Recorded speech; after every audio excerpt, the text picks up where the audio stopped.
Okay. Hi, everyone. My name is Ino, and today we have a very special guest for this interview or dialogue. It's Dr. Samuel Abrams. Maybe Sam, if you don't mind, saying hi to the audience.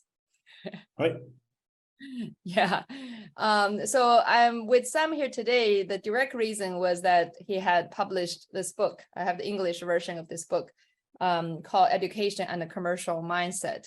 But apart from writing the book, Samuel is actually in a way or almost a lifelong educator or education researcher in multiple countries. He is the director of the National Center for the Study of Privatization in Education at the Teachers College in Columbia University. And he has actually also been visiting Finland. Now he's actually current in Finland.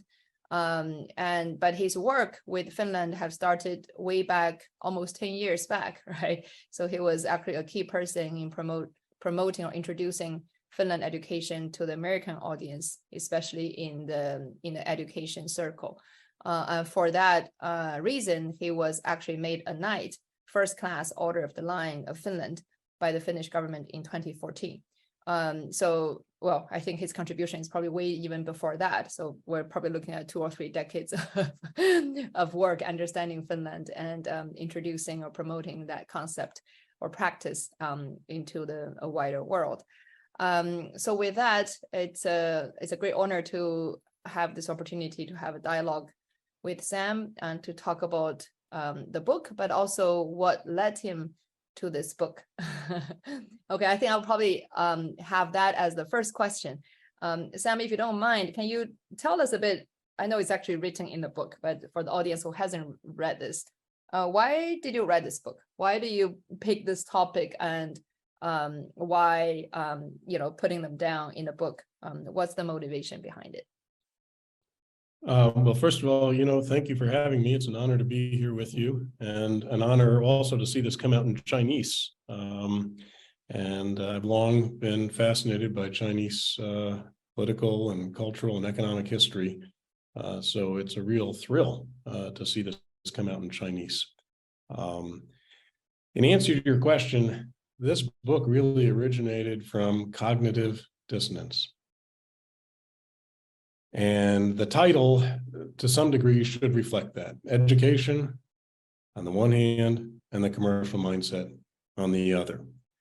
And back in 1992, I opened the New York Times. I actually didn't even open the New York Times. I looked at the front page of the New York Times, and there was a big article about Benno Schmidt, the president of Yale University, leaving to head a startup called the Edison Project, which was intended to run a network of private schools that would be priced at about the cost of public schools across the United States. Now, between the lines, one had to understand that the founder of this company, Chris Whittle, was a close friend of the Secretary of Education at the time, Lamar Alexander, under George H.W. Bush.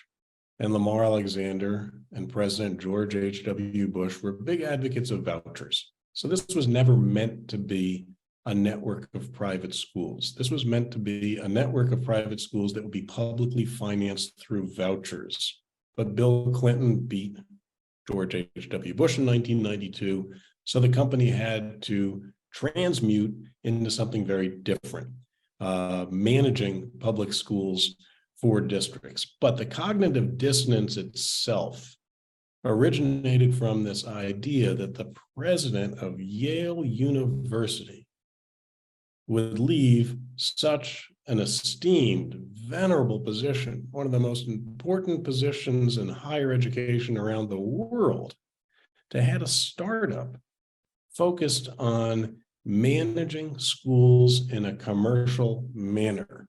In time, this company would be taken public by Merrill Lynch in 1999, so 7 years later, with the help of Deutsche Bank and JP Morgan and other investment banks. And it was the toast of analysts on Wall Street. Many analysts on Wall Street, as I document, claimed in the 1990s that by 2010, 10 to 20% of America's public schools would be run for profit. Now, I was a high school teacher myself at that time, and I thought this idea was highly problematic. And it's not because I didn't see inefficiencies in the school system that could be solved through business practices. There are many inefficiencies in the public school system. But as somebody who studied economics, I knew that there's a fundamental difference between the provision of discrete goods and services on the one hand, like textbooks and software support, and complex services on the other, like classroom instruction. In the case where you have discrete goods and services, textbooks, software support, there's no reason to begrudge, deny a company a profit. It's very easy to observe the contract.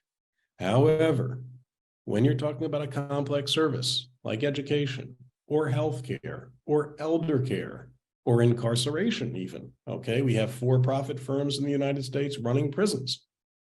You do not have the transparency necessary for conventional contract enforcement. So for me, this cognitive dissonance was rooted in frustration with essentially paradigm encroachment. There were a lot of people who believed with the rise of Margaret Thatcher, Ronald Reagan, the fall of the Berlin Wall in 1989, that the free market was the answer to everything. The free market works beautifully for discrete goods and services. But when you're talking about complex services, there is a definite limit.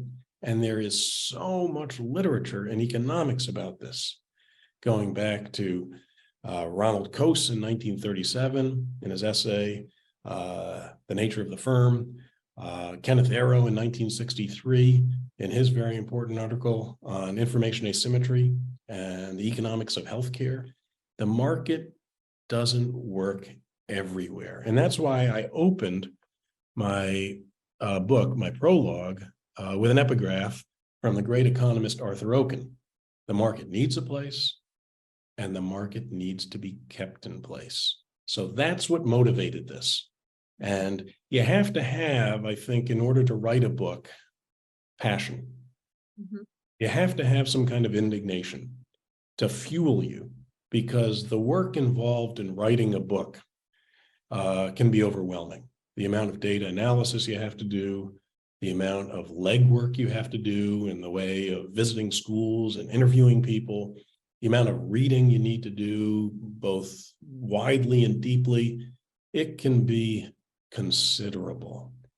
But if you have the passion, if you feel like, wait a second, something's wrong here, and it has to be explored vigorously, then you can potentially get it done. So that's what this is about. Well, thank you for that. I like how you captured it in your first words, the cognitive dissonance, which is deep and kind of profound as well. And it's interesting to talk about Chris Whittle, because you probably know he didn't stop there. No.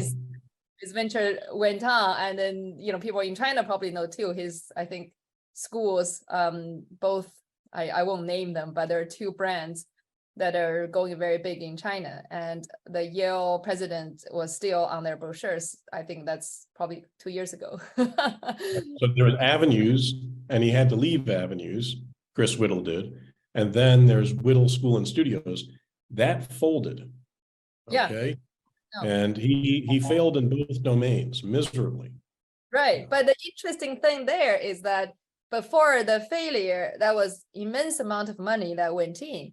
I know that it was because we started our school in 2016. It's 7 years now. It's still, I would say, educationally it's going well, but financially has always been a struggle. There are different reasons for that. And around the time we were, thinking about ways to sustain our school, people were using Chris Whittle's school as a positive example. So look at them. They came to China, they did a roadshow, and they raised $700 million for their school. They claimed to have raised $700 million. I don't believe it, but anyway. I know, exactly. So it's so interesting, both learning of what you share, and of course, reading your book and saying that thing, yes, market needs a place, but need to be kept in place. But the reality is that, especially in the more, I would say, conservative, maybe in China is more liberal. I mean, the two words mean different things in different countries, but it has come out of its place quite massively. So that's why this book is very interesting, because, although it's very different context, of course, the US and China is very different. There are a lot of differences in systems, in some of the fundamentals of the society, but education is a place where there is immense amount of anxiety. And when there's anxiety, there's opportunity for market. Yes. Absolutely. Right. So I think there, basically when anxiety is there, that means it's it's money on the table, right? It depends on if you get a kind of product to do it. So thank you for that start. Maybe like also in a nutshell, can you tell us a bit of like, what's the highlight or what's the conclusion you have had in the book for people who haven't had a chance to read the book? Again, it's translated into Chinese, and then an English book has been published for a while. So what are some of the takeaways you would say if the audience were too interested in exploring the book? Well, the first one I already articulated, and that is for discrete goods and services. Okay, again, we're talking about a textbook. Okay, we're talking about software support for scheduling. And in fact, that's how I began my book, because I was, in addition to a history teacher and an economics teacher at a New York City public school, I was the scheduler. I was the person responsible for figuring out who teaches what, where, and when, and who takes what courses where and when. And that involved a lot of logistics. And the software we had in the New York City school system was archaic. It was antiquated. So I went outside to a for-profit firm through the advice of a friend of mine who was a private school technology director outside of Washington, D.C. And I found a great software package. Now, this was a for-profit firm. The person delivered. And we essentially saved the school from disaster because we couldn't program the school anymore. It was growing too fast, and we had these different blocks for different courses, major and minor, some meeting 4 times a week, some meeting 2. So, excuse me, first takeaway is there is a role for business. There has to be a role for business. And this is not some Manichaean story, black and white. There's a spectrum, and there's typically a spectrum with everything. And business can play a great role in education when you're talking about the discrete good or service that's easily measurable. But again, when we're talking about a complex service like classroom instruction, the immediate consumer is a child. She can't know whether that biology class or foreign language lab is being appropriately run. And the parent, the legislator, the taxpayer are all at a necessary distance. Now, advocates of privatization will say, oh, we can use standardized testing. That'll be the answer. But there are so many perverse consequences to standardized testing. You can teach to the test. We have many illustrations of people, teachers and administrators, correcting wrong answers after the administration of exams. That's not the answer. So the answer is chapter 12. And, I know you've been to Finland, I think 3 times, according to the interview with Tom Hatch in 2018. Is that right? Or 2019? Yeah. The answer is right here. It's Finland. And that is invest heavily in teacher preparation, teacher pay. You have to pay your teachers well. I was a teacher for 18 years. I always had a second job to make ends meet. And that's not right. And that was true of my public school teachers in Massachusetts. I grew up in a small city in Massachusetts. We had fine teachers. They were exhausted because they had second jobs working at a shoe store, a travel agency. I had one teacher who was a brilliant historian. He worked 4 nights a week at a bar. I didn't learn that until many years later. He always looked exhausted. He worked from 8 o'clock to 2 o'clock, 6 hours, 4 nights a week, tending bar. You have to pay your teachers well. The Finns understand that. And finally, you have to invest in rich curricula. I would say the indispensable ingredient in Finland, though, if we're going to look at this problem with our eyes wide open, is no exit. Now, Alberto Hirschman in 1970 wrote a very important book. Alberto Hirschman was an economist, but he was more than an economist. He was a true polymath. He was an historian. He was a philosopher. He was also a linguist, born in Germany and studied and educated in England and France and Italy. And then he came to the United States. But in this short book, Exit, Voice, and Loyalty, published in 1970 by Harvard University Press, Alberto Hirschman said that if people with agency, exit a system, they take their voice and agency with them. And he applied that in particular to education. And if you have the doctors and the lawyers and the bankers and the engineers and the management consultants exit the public school system, you're not going to have the necessary advocacy for better teacher pay, for smaller classes, for good microscopes or microscopes at all in a science lab. Okay, it's not going to happen.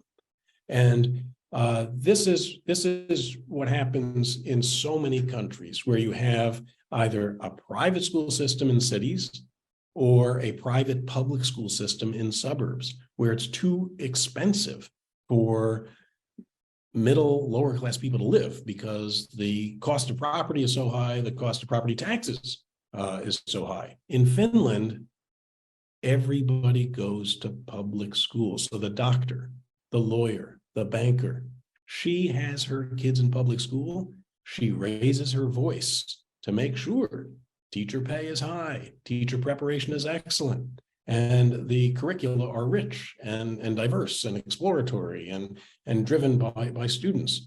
So I think we're running away from this problem with privatization and with the commercial mindset.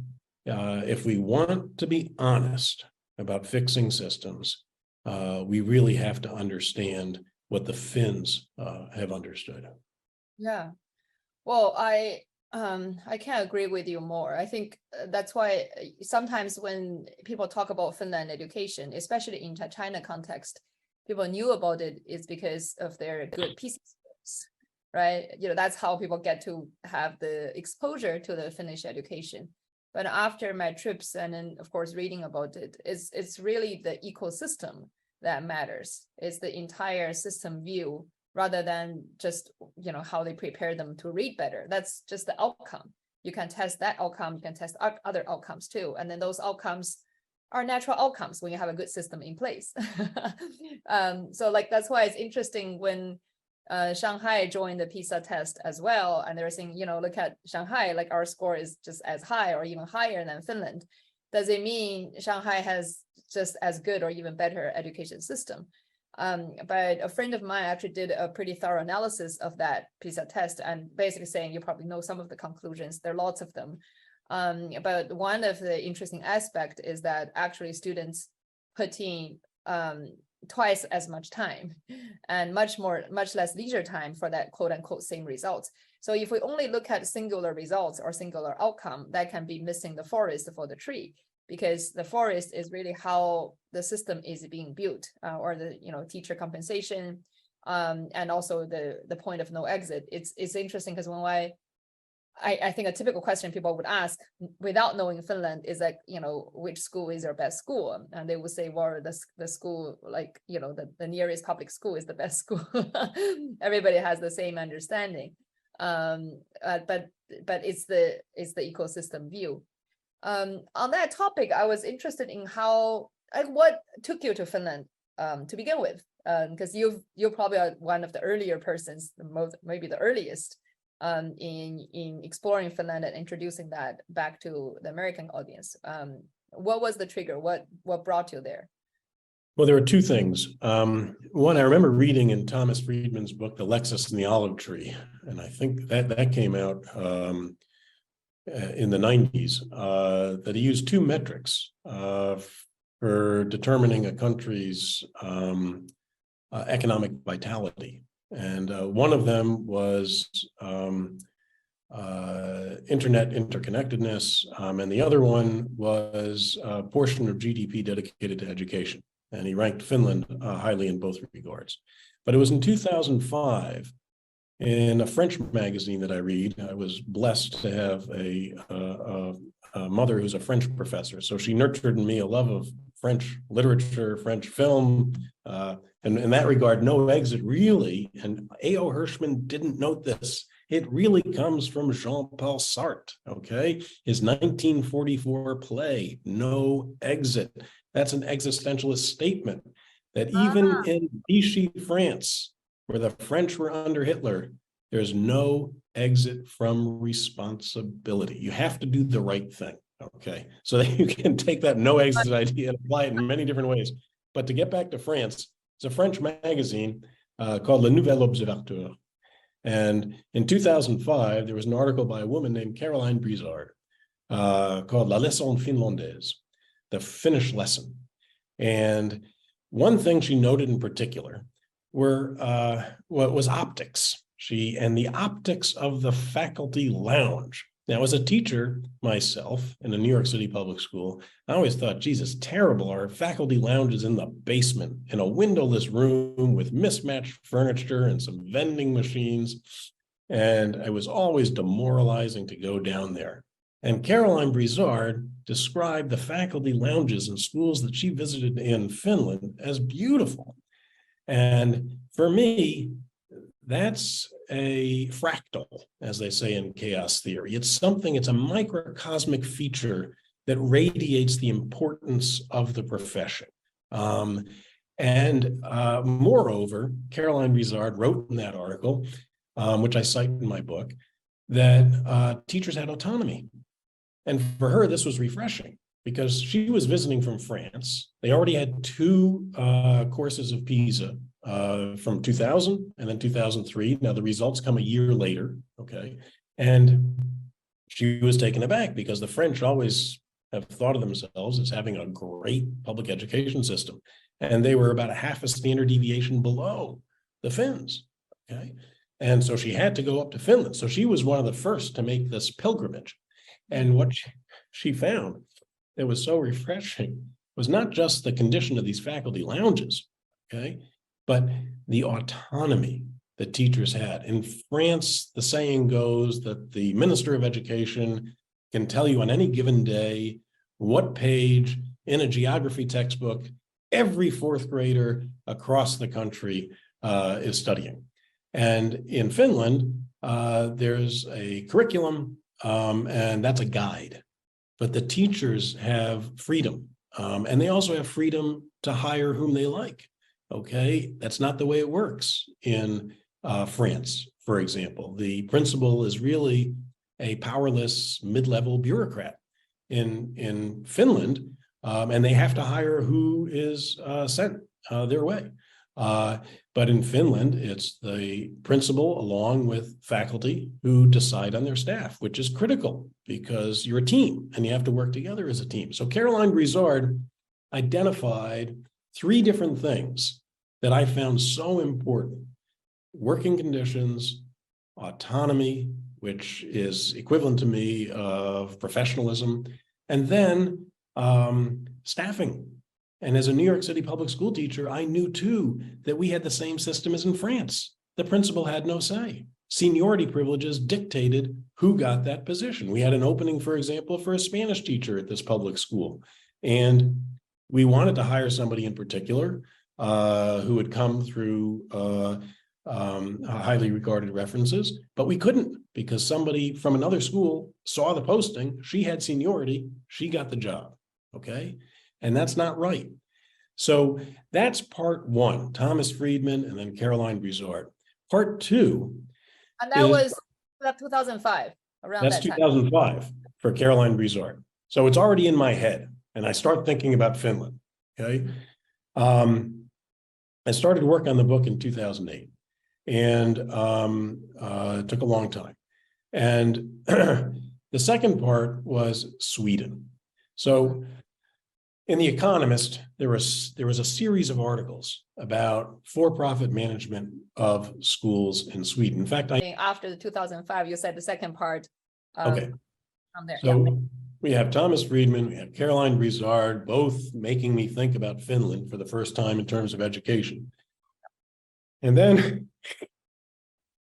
there was a series of articles in The Economist about privatization in Sweden. I'd actually talked about privatization in Sweden with Chris Whittle when I interviewed him. Bless you. And they had embraced privatization. So I thought to myself, all right, I'm going to, have a chapter on Sweden. And that is the penultimate chapter, the second to last chapter, the 11th chapter of the book. And then I'll have a chapter on Finland as a contrast. So Finland served as this study in contrast to show that if you really want to do this right, stop running away. Stop trying to solve this problem with privatization. That's not the answer.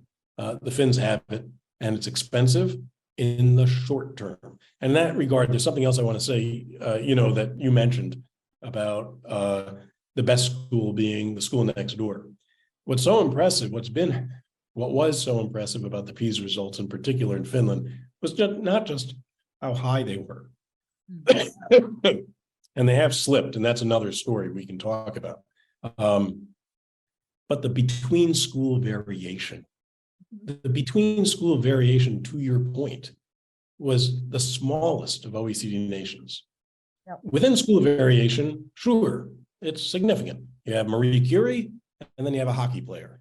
I'm allowed to say that. I play hockey. I still play hockey and coach hockey. We're not a very smart group of people. There's only so much time in the day. And if you're playing hockey that much, you can't be a good student. But you have Marie Curie and you have some hockey players. Okay. But between schools, the variation is so small. And that's because you have buy-in. And you have buy-in from the doctors, the lawyers, the bankers. If you had a private school system in Finland, you wouldn't have a good system. Yeah. Doctors, the lawyers, the bankers would send their kids to private school. Yeah.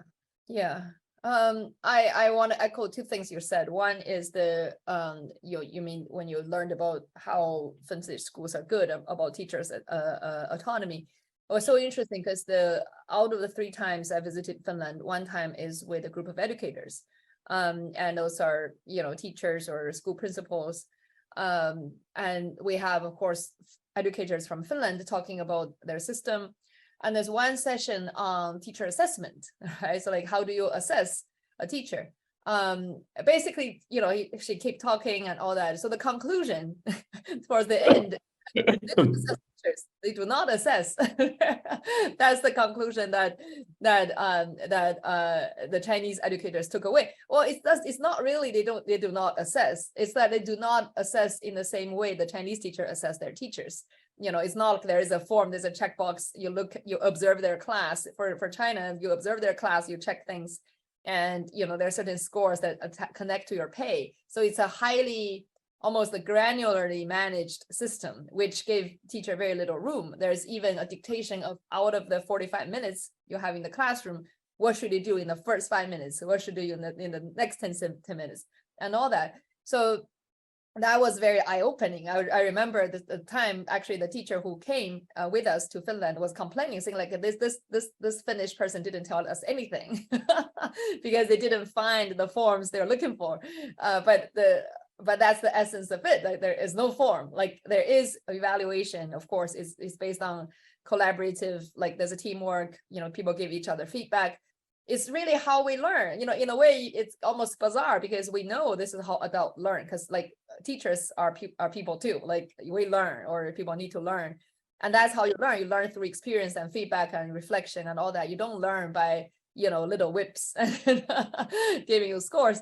But that was such a sharp contrast, and it's hard for the educators in China to accept, or to at least embrace, or even comprehend at first. But that was just one important point. I think just you raised. I just want to echo that. And second, we're talking about pay. I think the other thing that struck me in Finland is not that how high the teachers are getting paid, is how they are similar to other professions. I think at the end of the day, I think it's not very high. Remember, I asked, you must have a lot more data, or I think it's about 50,000 euros. That was sort of, it's not, if you compare to the US, it's not obscenely high.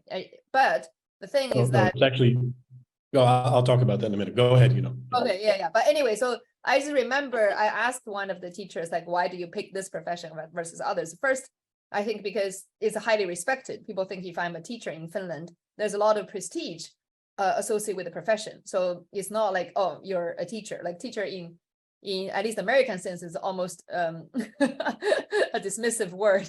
Like, oh, you're a teacher, that means you're a loser. But in the Finnish concept, it's something, with high social esteem and respected. And second, the pay is comparable. They feel like it's not like they get paid a lot higher, but it's not a lot lower either. So I think it's in that healthy range that makes a difference. Sorry, you were saying something about on the pay. Okay, well, two things. To address your first point about teacher assessment.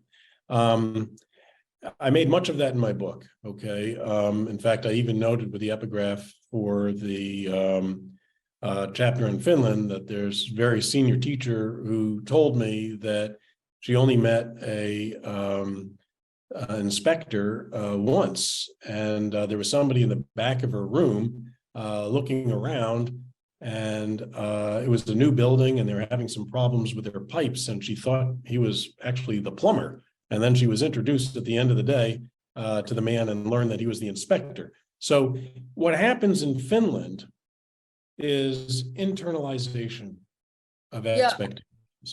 Okay, right. So you have excellent teacher preparation, you have selective admissions, and all these expectations are internalized. Now, you're in Japan now, and this is where W. Edwards Deming was essentially discovered. Deming had no luck in Michigan, in Detroit, with Chrysler or Ford or General Motors, where he was talking about how you build quality. And he was against mass inspection. He was all about high quality sampling. And that's actually what the Finns do for students. And I have a table in there, I believe for the first time, explaining how students are assessed. Yes, okay. They just take a look at 10% of ninth grade. And for mathematics, they take a look at 10% of third grade. They take a look at that same cohort in sixth grade, ninth grade, and 12th grade for longitudinal purposes. And in terms of subjects, in contrast to the United States, where we focus on reading and math, okay, they do the whole curriculum over 10 years, including courses in culinary arts. And that means an exam in hygiene and diet, and then a lab where you have to produce an appetizer and an entree. Okay, for music, it's a written exam, and then you get 4 hours to compose and perform a piece with other students. Nobody's graded. Okay, the principals get the results, but this is high quality sampling. And the Finns are they're doing the same exact thing that W. Edwards Deming did, essentially to rescue the Japanese auto industry. Deming is a deity in Japan. There's a Deming Prize in Japan for understanding that if you micromanage in this granular way, as you described how teachers in China are micromanaged, you deprofessionalize teaching and you drive people away. Now, the second element of pay, if you take a look at figure 12.1 in my book, okay, that may be the most important chart in the book. and it's about relative pay. And I made much of this in an article in 2011 for the New Republic. I've been visiting Finland since 2009. And in 2011, I had an article in the New Republic, and I noted, yeah, that's it. That's on relative teacher pay for primary, lower secondary, and upper secondary levels. And what you have to do, to your point, is compare what a teacher makes to what other university graduates make. In nominal terms, an American teacher makes more, okay? But in relative terms, she makes much less. Now, the Organization for Economic Cooperation and Development publishes an annual digest called Education at a Glance. That's a misnomer. Nobody can read it at a glance. It's fat, okay? And nobody but a real geek who loves data would even manage to glance. Nobody can read that at a glance. But they have tables in there about relative pay. So a high school teacher in Finland makes about 105% of what her college classmate makes. In the United States, it's 65%, and it's a lot worse than that because the teacher in the United States is graduating from university with a lot of debt, typically. Yes. Healthcare coverage is much more expensive, even if you have insurance. Daycare, it's an order of magnitude more expensive in the United States than in Finland. And then if you take a look at the neighboring Nordic countries, in Norway, a teacher makes 70% of what her college classmates make. I've spent time in Norway, Denmark, and Sweden for comparative purposes. And I remember meeting teachers in Oslo, and they said they couldn't afford to stay. And some of them had come through a special program sponsored by Statoil, the big oil company. And the oil company was very worried. They didn't have teachers of biology and chemistry and physics and math, and they weren't going to have future engineers. If everybody was leaving for, going from the university into the energy sector and not going into education, the pipeline, speaking of pipelines, was going to run out. So they funded this program to get people into teaching, but the teachers I met said they were only going to do it for a couple of years. They couldn't afford to stay because they couldn't afford to play with their friends. Okay, they couldn't afford to live in the same neighborhood with their friends. They couldn't go to the same bars or restaurants because they were priced out. They had no purchasing power. So you're right about prestige. And I'll add one other thing here that is very important, I think, for understanding the Finnish story. Teaching in Finland, I think, has very much been about nation building. Yes. It's been about a patriotic cause. And teaching itself, I know from my own time as a teacher for 18 years, is a selfless, anonymous undertaking. It's hard work. And I spent my Sundays grading papers. And I remember friends of mine who were in banking. I went to Columbia undergrad. I had a lot of friends who went to Wall Street, and they would shake their heads and say, geez, you work so much harder than I do. And why can't you just, put a grade at the bottom of those papers? And I said, well, these students, they spend 6 hours on these papers. I have to spend at least 30 minutes. And if I had 120 students, that's a lot of time. Do the math. The rate is very low. What's that? And your hourly rate is very low doing that. No, it's right. So, but in Finland, you have to think, I think, about the history. This is a country that was established in 1917, went through a bitter civil war thereafter between the Reds and the Whites, okay? They got crushed during World War II by the Soviets and had to pay reparations until 1952. They had so much catching up to do. And education was a vehicle for doing that. So many people who I think dedicated themselves to teaching were doing so for patriotic reasons and were highly regarded for doing that. So that's a dimension to this. But the fact of the matter is, teaching everywhere should be considered a nation-building task. You're building the future. Absolutely. No, I yes, I read about Finland's history as well, and I saw echo with you. So it's so interesting because I remember we're asking this question because people see the result. Again, Finland education became a phenomenon in China probably in the recent 5 to 10 years. Of course, I think partially thanks to your work promoting that in the US first, and people start to know about it. But I remember asking one of the Finnish friends, like, how did this start? And they were saying, yes, this whole thing, the whole current curriculum or this whole holistic thinking started in the 70s, maybe maybe early. Right.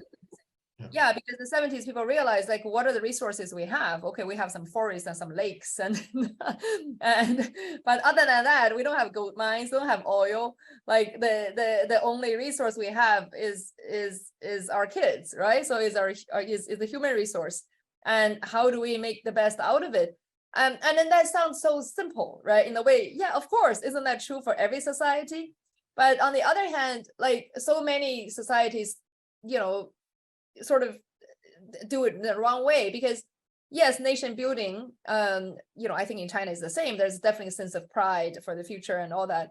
But I think what struck me as kind of miraculous in Finland is that drive, that nation building did not translate to pressure and anxiety and fear.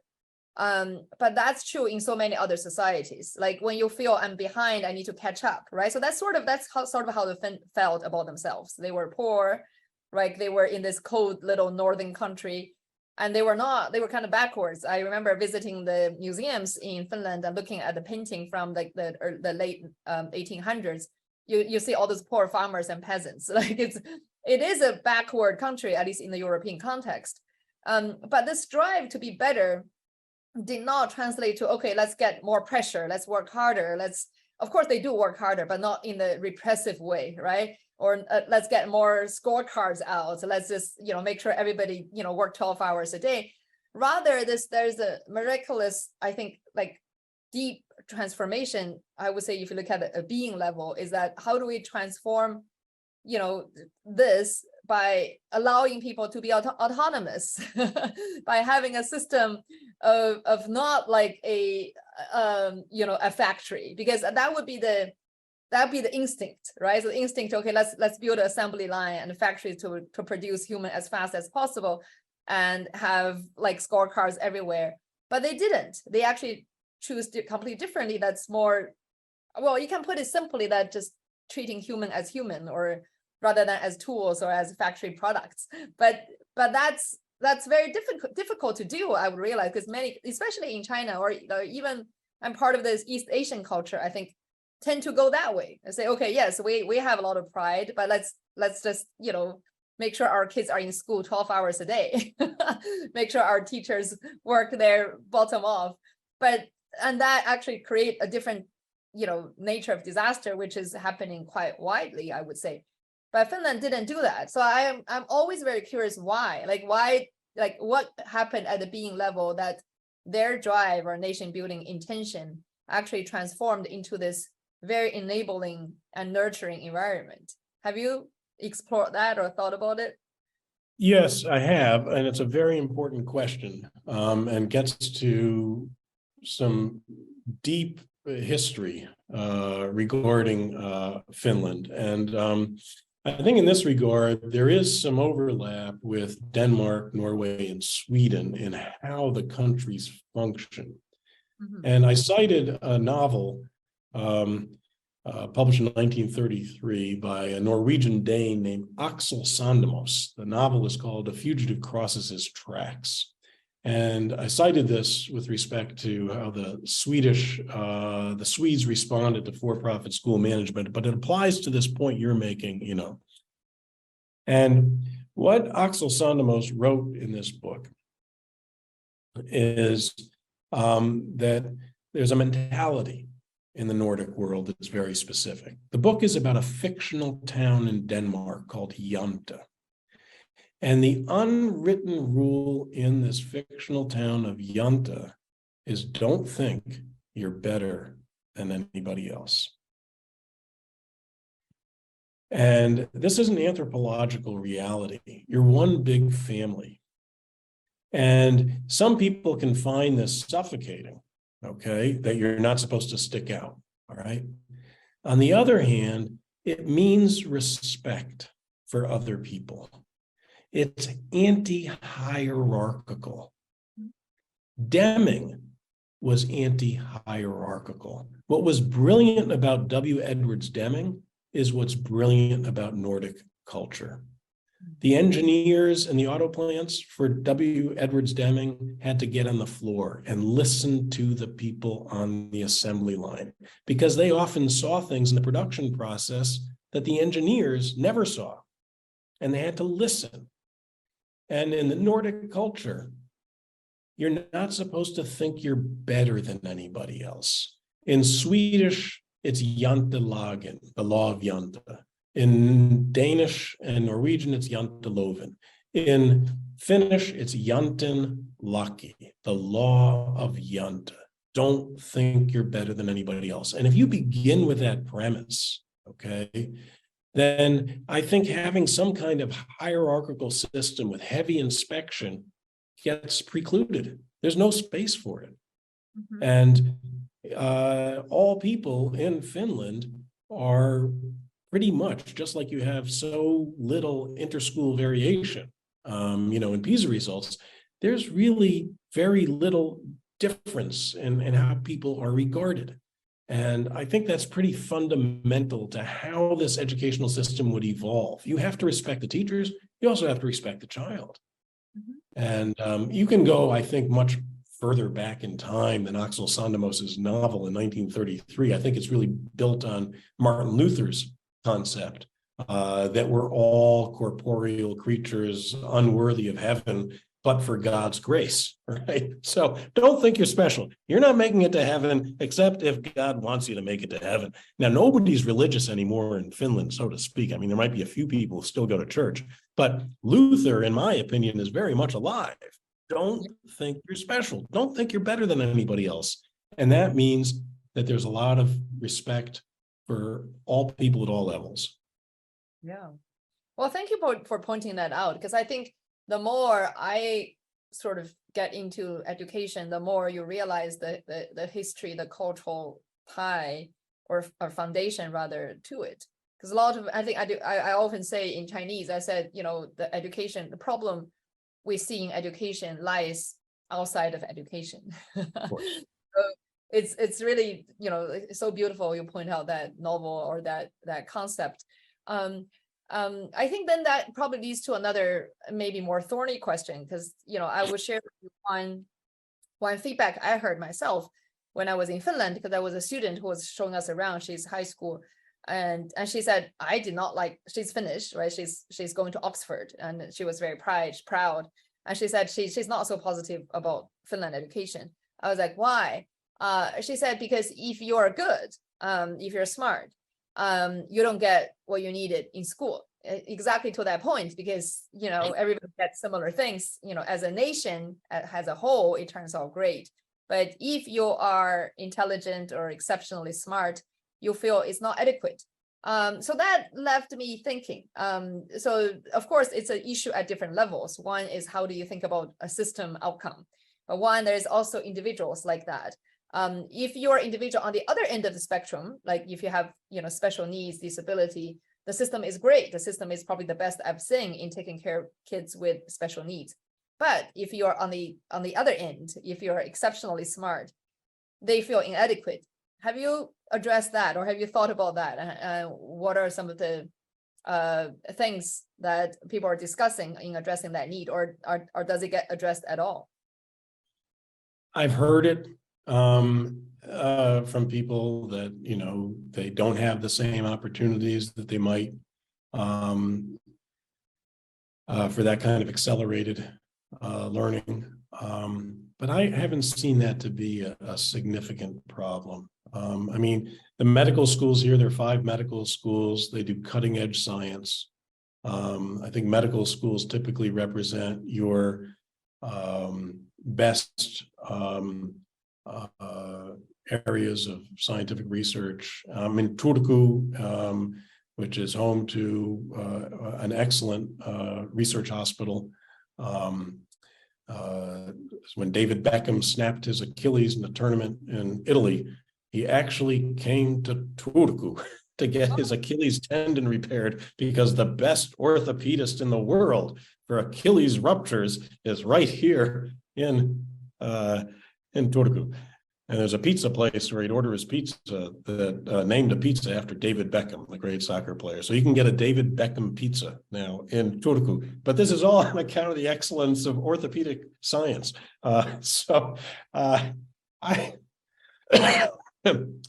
mean, I have friends here who've done work at Harvard Medical School and Columbia Medical School from Finland. No doubt there's funding at those institutions that's extraordinary, but I haven't heard much here about anybody really being held back. I can understand the sentiment because it does run counter to this anthropological notion that you're of one family, but I haven't seen it to be a real problem. Mm-hmm. Thank you.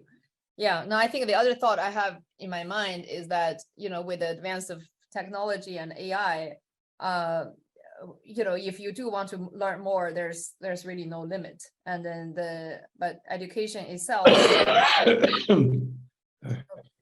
education itself as a system is again, I agree with you. When you have a no exit system, it actually serves a much broader purpose, not only on your learning, but on you basically becoming a holistic, participative, contributing member of the society, which should what education be, what education should be. Yeah, so towards that, I think maybe, I think we're also running to an hour. The last question I have is regarding China. I think, of course, this book is translated to Chinese. I think, again, you talked about how your connection was including your own reading on China yourself very early on, that leading to this. I think China, in a way, because I know China fairly well, and also the US. Sometimes I think similar issues, but they're actually in a very different context. So China, of course, there is on the policy side, there is a limit on private education or private commercial operation, which is aligned with what you're talking about in the book. But on the other hand, that's the genesis of the private education is very different from those in the US, because most of the private institutes were established basically for test prep. And then the reason they are there for test prep because there are tests, and the tests are established by the public system. And in a way, sometimes the public system almost intentionally choose not to teach everything they're going to test, leaving room for the private institution to fill the hole. So it's quite different than just the private schools. So there's lots of aspects of it. I know that we probably don't have all the time needed to talk about such a big issue, but I wonder, since your book is translated to Chinese with your exposure, what are some of the thoughts you have for this topic in the China context? Well, I'm a little bit familiar with the surge in Minban schools. Okay, so you have this greater autonomy, and this issue of tutoring. I know in 2021 on a lot of these companies for fear that it was polarizing the nation and robbing families of time together. I think the stipulation was no tutoring after 9 p.m. and on weekends and on holidays, and that for-profit firms had to transform themselves into nonprofit entities. So there is this worry. It's shadow privatization, right? It's not privatization of the school system itself. It's shadow privatization, and that happens even in Finland. Okay, there's concerns here about students getting help outside for what are called the matriculation exams. They're the equivalent of what you have in France with a baccalaureate. And everybody, even in Finland, wants the best for their own children. And if that means tutoring to help them for exams in science and languages, then they get it. So you have something similar in Finland. There's always, in China, I'm sorry, obviously, with the exams, and you have an exam culture that goes back centuries in China. So I think it's something to worry about. And I can understand the concern about the shadow privatization. And as you said before, so many of education problems aren't about education. They're about this bigger picture of society. So I think maybe that's where we have to start. And we have to think not so much about what's happening in school, but what are the consequences for what's happening at school? And in that light, the reason I'm here as a Fulbright scholar is to study the evolution of vocational education. And this isn't something that we've discussed. It's not in my book, but one thing that I think has been obscured by all this focus on PISA is the excellence of vocational education. In many countries, the drumbeat is your child has to go to university. She has to become an engineer, a lawyer, a doctor. In Finland, that is not the case. About 44% of students at age 15, 16 go to vocational schools. That's what I've been doing my whole year here. And I first visited a vocational school in 2010, where I saw students in auto maintenance and culinary arts and cosmetology, learning to dye hair and cut hair and do makeup. And the big difference, okay, so it's about 40 to 45% here in Finland. In the United States, it's approximately 5%. Okay. But to get to China, I think there's probably great anxiety about the economic future of your child. And do we address this by looking at schools, or do we address it by looking at the social contract? And you have a great deal of economic polarization. The reason vocational education can work in Finland in a way that it can't work in the United States, I think gets to this Chinese question too. Because in Finland, if you get a diploma in culinary arts and you get a job baking bread, your salary is not going to be dwarfed by that of a doctor, lawyer, engineer. You're going to have a decent salary. You're going to have 12, 13 months of maternity, paternity leave. You're going to have subsidized daycare. To your point about an excellent school, you're going to have a good elementary school for your child in your neighborhood. You're going to have participation in excellent health coverage, a pension plan. You're going to have 4 to 6 weeks paid vacation. In the United States, if you get a diploma, okay, in culinary arts and get a job baking bread, not one of those 7 things will be true. And in China, my hunch is it's quite similar. The economic consequences of not having a university degree can be dire. So that's why this problem is not an educational problem. It's a social contract problem.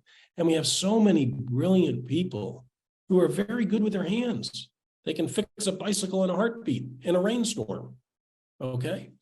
But they're not comfortable studying literature or mathematics in a classroom, and that's fine. But that's not how we operate as a society. That's something else the Finns get. I think the Americans, the Chinese, and many other countries have likewise must understand that this education problem is about the social contract as much as it is about anything else. Absolutely. Yeah, I think that probably leads me to one more question, because this is, I promise, will be the last one. Is this notion of staying hopeful, right? Because I think when conceptually, probably people would understand or appreciate or even support the concept of becoming Finland, or the no exit way of fixing the system. But the problem everybody faces is very real. Like, if I were a doctor, I have a 7-year-old or 5-year-old going to a school, right? So, you know, I can't afford, if I have a private school, which I can afford today, versus a public school that I didn't like in my neighborhood, or if I have the money to move to a richer neighborhood, I would make the choice, right? Because if I were a doctor with decent pay. So how does system change happen, right? Because you can't say force a doctor, mother, or a father to say, hey, we're doing no Excel now, no exit now. So individual choices goes on every day, right? And then the system, I mean, Finland happens because in a way it has a non-communist version of a top-down system. And that system in a way works, right? So because there's budget funding and that, but then, let's say let's not talk about China, about the US. If US want to move towards that direction, what's the pathway? Well, I think we have to look at this issue from two perspectives. The individual perspective doesn't leave you any room. You operate on the margin. Right. You cannot be expected to forge social policy with your own children. You've got your children, you have a responsibility to do the best you can for them, okay? And there are many civil rights advocates, for example, in the United States, including Thurgood Marshall, the lawyer who led the case for school integration, who sent their children to private school, okay? Because operating on at the margin, as people say in economics, you do the best you can for your child. The other perspective is 30,000 feet up or 10,000 meters up, okay, where we're going to make social policy and think in the long term. You can't expect, again, the parent to forge social policy with her own children. But if we're going to make social policy from a different vantage point, we have to think about the bigger picture. And I think that begins with a social contract. It has nothing to do with schools. Right.